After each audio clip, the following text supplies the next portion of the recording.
আমি আমার রিসার্চে 12টা মাইন্ডসেট খুঁজে পেয়েছি based on my personal research. আরও কিছু মাইন্ডসেট থাকতে পারে, কিন্তু মেইনলি ঘুরে ফিরে এই 12টার মধ্যেই সীমাবদ্ধ রাসূল সাল্লাল্লাহু আলাইহি ওয়াসাল্লামের মাইন্ডসেট। সেই 12টা মাইন্ডসেট কি কি আমি পয়েন্টগুলো উল্লেখ করে আমি মূল আলোচনাতে প্রবেশ করছি। প্রথম হচ্ছে গড সেন্ট্রিক মাইন্ডসেট, 2 নম্বরে ভিশন ওরিয়েন্টেড, 3 নম্বরে উইজডম ড্রিভেন, 4 নম্বরে রিফর্ম সেন্ট্রিক, 5 নম্বরে ওপেন মাইন্ডেড, 6 নম্বর এন্টারপ্রেনাল, 7 নম্বর কনসিডারেট, 8 নম্বর ট্রান্সপারেন্ট, 9 নম্বর এপ্রিসিয়েটিভ, 10 নম্বর হচ্ছে ফ্লেক্সিবল, 11 নম্বর অপটিমিস্টিক, 12 নম্বর হচ্ছে resilient. Based on my research, আমার ক্ষুদ্র গবেষণা আমি খুঁজে পেয়েছি যে রাসূল সাল্লাল্লাহু আলাইহি ওয়াসাল্লাম এই ধরনের মানসিকতার অধিকারী ছিলেন, এই অ্যাপ্রোচের অধিকারী ছিলেন। প্রথম যেই মাইন্ডসেটটা নিয়ে আমরা আলোচনা করব সেটা হচ্ছে গড সেন্ট্রিক মাইন্ডসেট বা আল্লাহ সেন্ট্রিক মাইন্ডসেট। অর্থাৎ রাসূল সাল্লাল্লাহু আলাইহি ওয়াসাল্লাম যে কোনো কাজে তিনি আল্লাহ তাআলাকে ফিল করতেন, সব কিছু ছিল আল্লাহ তাআলা কেন্দ্রিক। যাই তিনি করতেন না কেন, একজন মহান সত্তার সন্তুষ্টির জন্যই তিনি সেটা করতেন। তিনি কে? আওয়াজ করে বলুন, তিনি কে? আল্লাহ সুবহানাহু ওয়া তাআলা। তার সন্তুষ্টির জন্যই তিনি সব কিছু করতেন এবং সবসময় তিনি এটা ফিল করতেন যে আমার আসল ভরসা স্থল হচ্ছে আল্লাহ তাআলা। আসল ভরসা স্থল কে? আল্লাহ তাআলা। এবং আল্লাহকেই তিনি ওনার নিজের অভিভাবক হিসেবে সবসময় চিন্তা করতেন এবং তার দয়ার পরশেই যে আমরা বেঁচে আছি, তিনি যে আমাকে আগলে রেখেছেন, সার্বক্ষণিক এটাকে মনের মধ্যে ধারণ করা, সবসময় এই চিন্তাটা ভেতরে লালন করা, এটাকেই বলে গড সেন্ট্রিক মাইন্ডসেট বা আল্লাহ সেন্ট্রিক মাইন্ডসেট। এই মাইন্ডসেটের অধিকারী যদি আপনি হতে পারেন, আপনি একটা ডিভাইন পাওয়ার শিল্ডের ভেতরে থাকবেন, একটা ডিভাইন প্রোটেকশনে থাকবেন। চারিদিকে তুফান, ঝঞ্ঝা, ঝড়, অনেক কিছু, কোনো কিছু আপনাকে স্পর্শ করবে না, কারণ আপনার গড সেন্ট্রিক মাইন্ডসেট আছে। একটা মহা শক্তিধর সত্তার সাথে আপনার সংযোগায়ন আছে, কানেক্টিভিটি আছে। সো প্রথম মাইন্ডসেটটা হচ্ছে গড সেন্ট্রিক মাইন্ডসেট। রাসূল সাল্লাল্লাহু আলাইহি ওয়াসাল্লাম সবসময় সবকিছু আল্লাহ তাআলার সন্তুষ্টির জন্য করতেন এবং তিনি ভাবতেন আমার কেউ না থাক, আল্লাহ আছে। যার কেউ নাই তার কে থাকে? আল্লাহ আছে। এটাই হচ্ছে গড সেন্ট্রিক মাইন্ডসেট। আসুন আমরা সিরাতের ভেতরে ঢুকে যাই, যেহেতু আমরা বলেছি থ্রু দ্য লেন্স অফ সিরা। সিরাতের পরতে পরতে, সুন্নাহর পরতে পরতে আমরা দেখব যে তিনি গড সেন্ট্রিক মাইন্ডসেটের অধিকারী ছিলেন কিনা। আল্লাহর হাবিব সাল্লাল্লাহু আলাইহি ওয়াসাল্লাম একবার একটা যুদ্ধ থেকে ফেরার পথে মরুভূমির মাঝখানে সেনাবাহিনীকে থামিয়ে বিশ্রামের ঘোষণা দিলেন যে তোমরা একটু বিশ্রাম নাও। তো উনি একটা গাছের নিচে বিশ্রামের জন্য গেলেন এবং সেখানে গাছের ডালে ওনার তলোয়ারটা ঝুলিয়ে রাখলেন, ঝুলিয়ে বিশ্রাম নিতে লাগলেন, ঘুমিয়ে পড়লেন। হঠাৎ এক বেদুইন এসে রাসূল সাল্লাল্লাহু আলাইহি ওয়াসাল্লামের এই কোষবদ্ধ তলোয়ারটা কোষমুক্ত করে এরকম হাতে নিল। রাসূল সাল্লাল্লাহু আলাইহি ওয়াসাল্লাম ঘুম থেকে জেগে উঠলেন। এবার বেদুইন বলতে আরম্ভ করলো, মাইয়ামনাউকা মিন্নি, এই মুহাম্মদ তোমাকে এবার কে বাঁচাবে বলো, এই তো আমার হাতে তলোয়ার, কে বাঁচাবে? সাথে সাথেই আল্লাহর হাবিব সাল্লাল্লাহু আলাইহি ওয়াসাল্লাম উনি উত্তরে বললেন আল্লাহ। উত্তরে কি বললেন? কোনো চিন্তা ভাবনা নাই যে ওরে আঘাত করা যায় কিনা পাল্টা, বা কোনোভাবে ওর কনফিডেন্স ডাউন করা যায় কিনা, এদিক সেদিক কারো সাপোর্ট চাওয়া যায় কিনা, কোনো দিকে না তাকিয়ে কি বললেন? আল্লাহ। সবসময় তিনি আল্লাহ কেন্দ্রিক ছিলেন। এটাকে বলে গড সেন্ট্রিক মাইন্ডসেট। যে কোনো পরিস্থিতিতে তিনি আল্লাহ যে আমার সাথে আছেন এটা কল্পনা করতেন। এবং সুনানে আবু দাউদের একটি বর্ণনা এসেছে, রাসূল সাল্লাল্লাহু আলাইহি ওয়াসাল্লাম কান নবী সাল্লাল্লাহু আলাইহি ওয়াসাল্লাম ইযা হাযাবাহু আমরুন সাল্লা, তাকে যখন কোনো জিনিস বিচলিত করতো তিনি জায়নামাজের মুসল্লায় দাঁড়িয়ে যেতেন, সালাতের জন্য দাঁড়িয়ে যেতেন। বিপদে পড়লেই আল্লাহর কাছে সেটা সঁপে দিতেন, শেয়ার করতেন। আমরা বর্তমানে কোনো বিপদে পড়লেই কি করি? আগে কোথায় শেয়ার করি? ফেসবুকে। আসলে করা উচিত কার সাথে? হ্যাঁ, আমার স্ত্রীর সাথে শেয়ার করার আগেও শেয়ার করবো কার সাথে? আমার বন্ধুর সাথে শেয়ার করার আগেও শেয়ার করবো কার সাথে? আল্লাহর সাথে।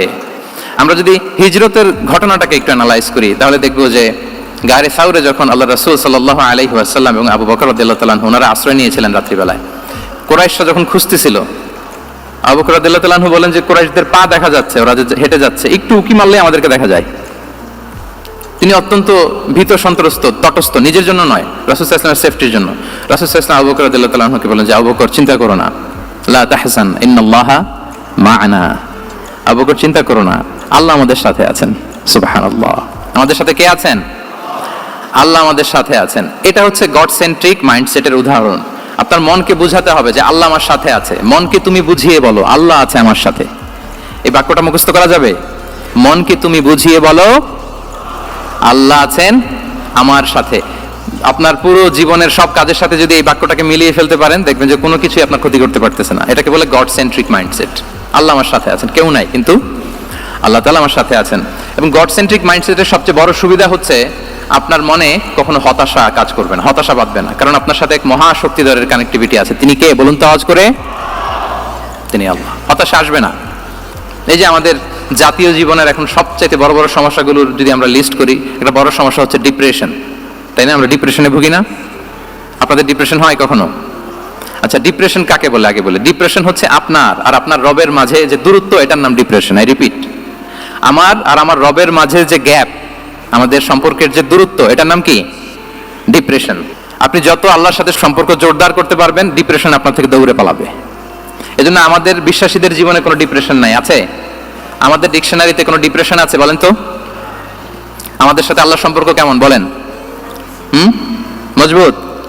আলহামদুলিল্লাহ পড়ুন সবাই।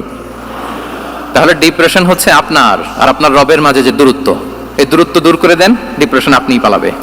আমরা আরো কিছু সিরা থেকে ইনসিডেন্ট নিয়ে দেখি যে গড সেন্ট্রিক মাইন্ডসেটটা কেমন। দ্বিতীয় হিজরিতে যে বদরের যুদ্ধ হলো, সে বদরের যুদ্ধে ইবনে মাসউদ রাদিয়াল্লাহু তাআলা আনহু তিনি বর্ণনা করেন যে আল্লাহ রাসূল সাল্লাল্লাহু আলাইহি ওয়াসাল্লাম আগামীকাল যুদ্ধ এর আগের দিন রাতে তিনি হাত তুলে এরকম দোয়া করতেছিলেন। আমরা তো এইভাবে দোয়া করি। আল্লাহর হাবিব সাল্লাল্লাহু আলাইহি ওয়াসাল্লাম তিনি দোয়া করতে করতে ইমোশনালি হাত এরকম উঁচু করে, হাত্তা ইউরা বায়াদু ইবতাইহি, বগলের শুভ্রতা দেখা যাচ্ছিল, উনি দোয়া করতেছিলেন আল্লাহুম্মা আনজিজ লি মা ওয়া'আতানি, আল্লাহুম্মা আতিনি মা ওয়া'আতানি, আল্লাহ তুমি যে বিজয় দিবে বলে প্রতিশ্রুতি করেছিলে ওই বিজয় আমাদেরকে দাও, ওই ভিক্টরি আমাদেরকে দাও, দোয়া করছিলেন। সাইয়েদনা আলী রাদিয়াল্লাহু তাআলা আনহু উনি বর্ণনা করছেন যে বদরের যুদ্ধের আগের রাতে আমরা সবাই ঘুমোচ্ছিলাম, কিন্তু রাসূল সাল্লাল্লাহু আলাইহি ওয়াসাল্লামকে দেখলাম যে না, উনি হাত তুলে শুধু আল্লাহর কাছে কান্না করছেন, দোয়া করছেন।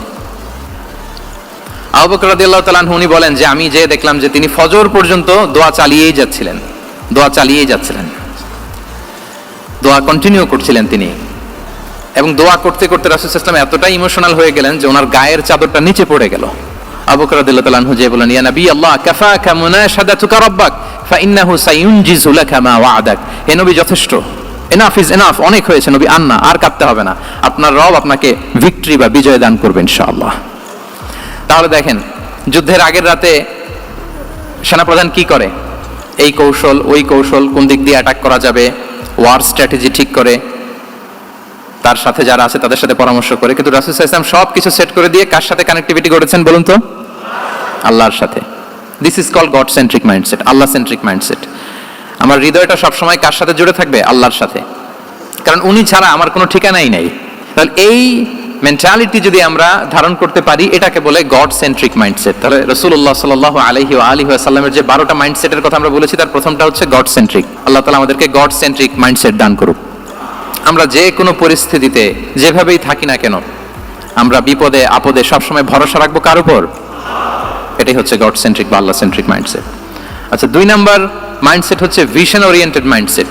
ভিশন ওরিয়েন্টেড মাইন্ডসেট মানে হচ্ছে যার মধ্যে দূরদর্শিতা আছে, ফার সাইটেডনেস আছে, who can anticipate the future, যে ভবিষ্যৎ আগাম অনুমান করে ফেলতে পারে, সামনের পরিস্থিতিকে আগাম অনুমান করতে পারার যে যোগ্যতা বা দীর্ঘমেয়াদী চিন্তা করতে পারার যে ক্যাপাসিটি, এটাকে বলে ভিশন ওরিয়েন্টেড মাইন্ডসেট। এটা আল্লাহ রাসূল সাল্লাল্লাহু আলাইহি ওয়াসাল্লামকে আল্লাহ তাআলা দান করেছেন।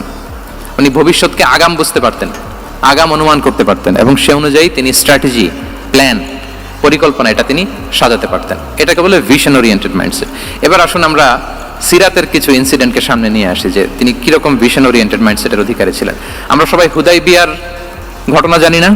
কত হিজরিতে ঘটেছিল বলুন তো সবাই? 6ষ্ঠ হিজরিতে। লাকাদ সাদাকাল্লাহু রাসূলাহুর রুইয়া বিল হক লাতাদখুলুন্নাল মাসজিদাল হারামা ইনশাআল্লাহু আমিনিন। রাসূল সাল্লাল্লাহু আলাইহি ওয়াসাল্লাম 6ষ্ঠ হিজরিতে মদিনায় স্বপ্নে দেখলেন যে তিনি উমরা করতে যাচ্ছেন। তো নবীদের স্বপ্ন এটা কেবল স্বপ্ন নয়, এটা আল্লাহর পক্ষ থেকে ওয়াহি, রেভেলেশন। তো সেই হিসেবে তিনি 1400 সাহাবা নিয়ে উমরা করতে চলে গেলেন মক্কায়, কিন্তু মক্কাবাসী ঢুকতে দিল না, থামিয়ে দেয়া হলো। তো তখন একটা চুক্তি হয়েছিল, ওই চুক্তিতে বলা হলো, রাসূল সাল্লাল্লাহু আলাইহি ওয়াসাল্লাম লিখতে বললেন যে লিখো মিন মুহাম্মদ রাসূলুল্লাহ, আল্লাহর রাসূল মুহাম্মদের পক্ষ থেকে কুরাইশদের সাথে এই চুক্তি। কুরাইশরা আপত্তি করলো যে না, শুধু মুহাম্মদ লেখা যাবে, রাসূলুল্লাহ লেখা যাবে না, কারণ তুমি যে রাসূলুল্লাহ, আল্লাহর রাসূল, এটা যদি আমরা মেনে নেই তাহলে তোমার সাথে আর আমাদের দ্বন্দ্ব কিসের, আমরা তো ভাই ভাই হয়ে গেলাম, রাসূলুল্লাহ কাটো। সাহাবারা কেউ রাজি হয় না, বিশেষ করে ওমর ফারুক রাদিয়াল্লাহু তাআলা উনি রাজি হয় না, না না এটা কাটা যাবে না। রাসূল সাল্লাল্লাহু আলাইহি ওয়াসাল্লাম অনেক বলে কয়ে বুঝালেন যে না, দীর্ঘমেয়াদী চিন্তা করতে গেলে আমাদের এখন একটা শান্তি চুক্তির দরকার আছে। যাতে করে আমরা আমাদের গ্লোবাল নেভিগেশন সিস্টেম, দাওয়া সিস্টেমকে আরো স্ট্রং করতে পারি। অনেক বলে কয়ে রাসূলুল্লাহ কাটা হলো। এরপর তারা বলে চুক্তিতে লিখো যে এই বছর উমরা করতে দেয়া হবে না, এই বছর ফিরে যাবেন আপনারা সবাই। এটাও সাহাবারা রাজি হয় না, আল্লাহ রাসূল সাল্লাল্লাহু আলাইহি ওয়াসাল্লাম রাজি হলেন। আবার আরেকটা ক্লোজে লেখা হলো যে আগামী বছর আসলেও 3 দিনের বেশি থাকা যাবে না, সেটাও রাজি হয়ে গেল। রাসূল সাল্লাল্লাহু আলাইহি ওয়াসাল্লাম, সাহাবারা রাজি হচ্ছেন না। এরপর মক্কা থেকে কোনো লোক মদিনায় গেলে মদিনাবাসী তাকে রাখতে পারবে না, ফেরত দিতে হবে। কিন্তু মদিনা থেকে কোনো লোক মক্কায় আসলে মক্কাবাসী তাকে ফেরত দিতে বাধ্য থাকবে না। দেখেন, একটার পর একটা মুসলমানদের বিরুদ্ধে সব ক্লোজ যাচ্ছে, কোন সাহাবীরাই রাজি হচ্ছেন না। কিন্তু আল্লাহ রাসূল সাল্লাল্লাহু আলাইহি ওয়া আলিহি ওয়াসাল্লাম তিনি বললেন যে না, লিখো লিখো। উমর ফারুক রাদিয়াল্লাহু তাআলা আনহু এতটাই রাগান্বিত হলেন, তিনি প্রশ্ন করলেন, ইয়া রাসূলুল্লাহ, আলাইসা আনতা নাবিয়্যুন হক? আপনি এই যে কম্প্রোমাইজের পর কম্প্রোমাইজ করে যাচ্ছেন, আপনি কি সত্য নবী নন, সত্য রাসূল নন? আলাসনা আলা দীনিন হক, আমরা কি সত্যের উপর প্রতিষ্ঠিত নই? আলাইসাল কুরআনু কিতাবুন হক, তো সব যদি সত্য হয় আপনি কেন এগুলো মানছেন? রাসূল সাল্লাল্লাহু আলাইহি ওয়াসাল্লাম বললেন যে ওমর, তুমি বাদশাহ না, মেনে নাও। মেনে নিলেন, এবং এই মেনে নেওয়াটাকে আল্লাহ ভিক্টরি বলে ঘোষণা দিলেন, বিজয় বলে। আল্লাহু আকবার। ইন্না ফাতাহনা লাকা ফাতহাম মুবিনা। এবং হুদাইবিয়ার এই সন্ধি থেকেই বেসিক্যালি মক্কা বিজয় ওইদিকে ত্বরান্বিত হয়েছে, গতি প্রবাহটা। কারণ রাসূল সাল্লাল্লাহু আলাইহি ওয়াসাল্লাম অনেক দূর দেখেছেন, সাহাবারাই সামনের কিছু বিষয়ে তারা খেয়াল করছেন, কিন্তু রাসূলুল্লাহ সাল্লাল্লাহু আলাইহি ওয়া আলিহি ওয়াসাল্লাম তিনি অনেক দূর দেখতে পাচ্ছেন। আচ্ছা বলেন, 3 তলার উপর থেকে একজন একটা ভিউ দেখতে পায়, আর 30 তলা উপর থেকে আরেকজন একটা কন্ডোমিনিয়ামের উপর থেকে একটা পানোরামিক ভিউ দেখতে পায়, দুইজনের ভিউ দেখা কি একরকম হয়? বলেন, একরকম হবে? কখনোই হবে না। তাহলে 30 তলার উপর থেকে যিনি দেখবে তিনি একটা পানোরামিক ভিউ দেখবে, দ্য টোটাল সিনারিও তার কাছে ক্রিস্টাল ক্লিয়ার হবে, যেটা সাহাবা রিদওয়ানুল্লাহি তাআলা আলাইহিম আজমাইন ওনাদের কাছে ক্লিয়ার ছিল না। এবং ঠিকই এই যে এটা তো বেশি দিন স্থায়ীও হয়নি, 6ষ্ঠ হিজরি থেকে 8ম হিজরি, মাত্র 3 বছরের ব্যবধানে রাসূল সাল্লাল্লাহু আলাইহি ওয়াসাল্লাম যত রিজিওনাল সুপার পাওয়ার ছিল, ওয়ার্ল্ড সুপার পাওয়ার ছিল, পার্সিয়ান এম্পায়ার, তারপর Roman empire, Byzantine empire, Egyptian empire, সব এম্পায়ারদের কাছে চিঠি পাঠিয়েছেন, সালামুন আলা মান ইত্তাবা আল হুদা আসলিম তাসলাম। এবং ইসলামের এক্সপান্ড হয়েছে, ওনার গ্লোবাল নেভিগেশন সিস্টেম উনি চালু করেছেন। এর কারণ কি? উনি ছিলেন ভিশন ওরিয়েন্টেড মাইন্ডসেটের অধিকারী, দূরদর্শী, অনেক দূর দেখতে পেতেন, অনেক দূর তিনি দেখতে পেতেন, দীর্ঘমেয়াদী তিনি পরিকল্পনা করতে পারতেন। এটা হচ্ছে ভিশন ওরিয়েন্টেড মাইন্ডসেট যারা হয় তাদের ক্যারেক্টারিস্টিক্স বা ফিচার। আর একটা উদাহরণ দেই, আপনারা কি বলতে পারেন আবিসিনিয়াতে নবুয়তি কত সালে সাহাবারা হিজরতে গিয়েছিল? বলতে পারবেন কেউ? হ্যাঁ, নবুয়তি কত সালে? 5ম সালে। হ্যাঁ, নবুয়তি 5ম বছর ওনারা আবিসিনিয়াতে, বর্তমানে যেটা ইথিওপিয়া বা ইরিত্রিয়া, সেখানে সাহাবারা হিজরতে গিয়েছিলেন। এবং আবিসিনিয়াতে এই যে হিজরতে গেল, তারা সবাই মিলে ফিরে এসেছিল মদিনায় কবে? এটা কি কেউ জানেন? আল্লাহু আকবার, মাশাআল্লাহ মাশাআল্লাহ। বসুন, খায়বার বিজয়ের দিন এসেছিলেন। আবিসিনিয়াতে যারা হিজরতে গিয়েছিলেন তারা মদিনায় ব্যাগ এন্ড ব্যাগেজ সবকিছু নিয়ে খায়বার বিজয়ের সময়, মানে 7ম হিজরিতে এসেছিলেন। তো রাসূল সাল্লাল্লাহু আলাইহি ওয়াসাল্লাম যখন মক্কা থেকে মদিনায় হিজরত করলেন, সব সাহাবারা মদিনায় চলে আসছেন। মদিনায় এখন একটা ইসলামিক সোসাইটি, ইসলামিক স্টেট। বদরের যুদ্ধে মুসলমানদের বিজয়, খন্দকে বিজয়, খন্দক তো 5মে। তারপরে ওনারা কেন আসে না বলেন তো? আসেনি, 7ম হিজরিতে এসেছেন। বছর পর যখন তারা সবাই ফিরলেন, রাসূল সাল্লাল্লাহু আলাইহি ওয়াসাল্লাম এত খুশি হলেন, তিনি বললেন, মা আদরি বিআইহিমা আনা আফরাহ বিফাতহি খাইবার আও বিকুদুমি জাফর। আমি কোনটাতে বেশি খুশি আজকে আমি জানি না, খায়বার বিজয়ে বেশি খুশি না আমার ভাই জাফরকে পেয়ে বেশি খুশি। আল্লাহু আকবার, এত খুশি হয়েছিলেন।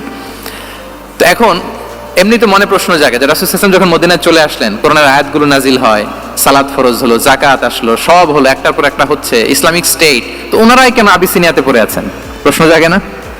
ওই সময় একটা ক্রাইসিস মোমেন্ট ছিল, তখন ওনারা গিয়েছিল আবিসিনিয়াতে, কিন্তু আসে না কেন? ওনারা এসেছেন 7ম হিজরিতে। এর কারণ আবিসিনিয়ায় কিছু মুসলিমদেরকে রেখে দেওয়া, এটা রাসূলুল্লাহ সাল্লাল্লাহু আলাইহি ওয়াসাল্লামের প্ল্যান বি ছিল। কি ছিল? Plan B. রাসূল সাল্লাল্লাহু আলাইহি ওয়াসাল্লাম অপেক্ষা করছিলেন যে মদিনাকে প্রথমে ইন্টারনাল যত থ্রেট আছে এগুলো থেকে মুক্ত করতে হবে, এরপরে মদিনাকে যত এক্সটার্নাল থ্রেট আছে এগুলো থেকে মুক্ত করতে হবে। সব যখন মুক্ত করে উনি দেখলেন যে না, মদিনা সেফ জোন, এখন আর আলাদা একটা বেজ, একটা এক্সট্রা সেফ জোন বা এডিশনাল বেজ আমার কোথাও দরকার নাই। তখনই তিনি লোক পাঠালেন যে যাও, জাফরের নেতৃত্বে আবিসিনিয়ায় যারা হিজরত করেছে তারা সবাই মদিনায় চলে আসো। সুবহানাল্লাহি বিহামদি। তাহলে একটা প্ল্যানে কাজ করতেন না, আমরা তো এরকম করি, একটাই প্ল্যান। প্ল্যান কয়টা? এটা যদি ওয়ার্ক না করে শেষ, আমু নাই, সালাও নাই। কিন্তু রাসূলুল্লাহ সাল্লাল্লাহু আলাইহি ওয়া আলিহি ওয়াসাল্লামের প্ল্যান এ ছিল, প্ল্যান বি ছিল, প্ল্যান সি ছিল। প্ল্যান এ ওয়ার্ক না করলে প্ল্যান বি তে যেতেন, বি ওয়ার্ক না করলে সি তে যেতেন, এইভাবে তিনি কাজ করতেন। তাহলে এটা হচ্ছে বেসিকলি ভিশন ওরিয়েন্টেড মাইন্ডসেটের অধিকারী যারা, তারা এটা করে, যারা ফিউচারকে অ্যান্টিসিপেট করতে পারে, আগাম অনুভব করতে পারে যে কি হতে পারে সামনে। এই যে বাংলাদেশের বিভিন্ন প্ল্যান পরিকল্পনা আমরা দেখা যায় যে এখান দিয়ে একটা ব্রিজ করে পরে ভাঙতে হয়, রাস্তা একটা তৈরির পরে ভাঙতে হয়, কোথায় এক টানেল হয়ে আছে প্রতি মাসে মাসে এখন লস হয়, তারপর 1 ঘন্টা বৃষ্টি হলে পুরো ঢাকা শহর এটা বন্যা হয়ে যায়। এগুলো হচ্ছে একাধিক প্ল্যান না থাকা, ভিশনারি অ্যাটিটিউডের অধিকারী না হওয়ার কারণে এই ঝামেলাগুলো আমাদের হচ্ছে।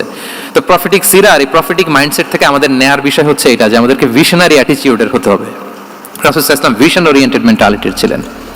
আগাম আজ থেকে 50 বছর পরে বাংলাদেশে কি ক্রাইসিস হতে পারে, আজ থেকে ঠিক 100 বছর পরে বাংলাদেশে কি হতে পারে, ওই রোডম্যাপকে সামনে রেখে আমাদেরকে প্ল্যান করতে হবে। এটাকে বলে ভিশন ওরিয়েন্টেড মাইন্ডসেটের অধিকারী হওয়া।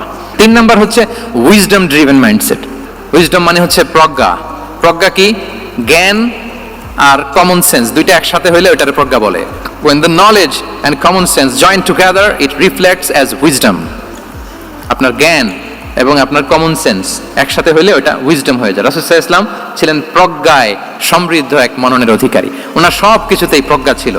উইজডম ইন গিভিং অ্যাডভাইস, উপদেশ দেওয়ার সময় ছিল। উইজডম ইন পলিসি মেকিং এর সময় সেখানে প্রজ্ঞা ছিল। Wisdom in action strategic plan, কোনো স্ট্র্যাটেজিক প্ল্যানের ক্ষেত্রে প্রজ্ঞা ছিল। রাসূল সাল্লাল্লাহু আলাইহি ওয়াসাল্লাম একই প্রশ্নের উত্তর এক একজনকে এক একভাবে দিতেন। অনেক সাহাবারা জিজ্ঞেস করতেন যে রাসূলুল্লাহ একই প্রশ্ন, একে বললেন এইটা, ওরে বললেন ওইটা, ওরে বললেন আরেকটা, এটা কেন? রাসূল সাল্লাল্লাহু আলাইহি ওয়াসাল্লাম বললেন যে আমি জানি ওর কিসে ঘাটতি, আমি জানি ওর কি প্রয়োজন, আমি জানি ওকে কোন নাসিহাটা দিলে কাজ করবে, ফলে এক একজনকে আমি এক একভাবে ক্লারিফাই করেছি। আল্লাহু আকবার। This is called wisdom. আচ্ছা, উইজডম, রাসূল সাল্লাল্লাহু আলাইহি ওয়াসাল্লাম যে উইজডম ড্রিভেন মাইন্ডসেটের অধিকারী ছিলেন এটার কয়েকটা এক্সাম্পল আমরা সিরাত থেকে দেখি।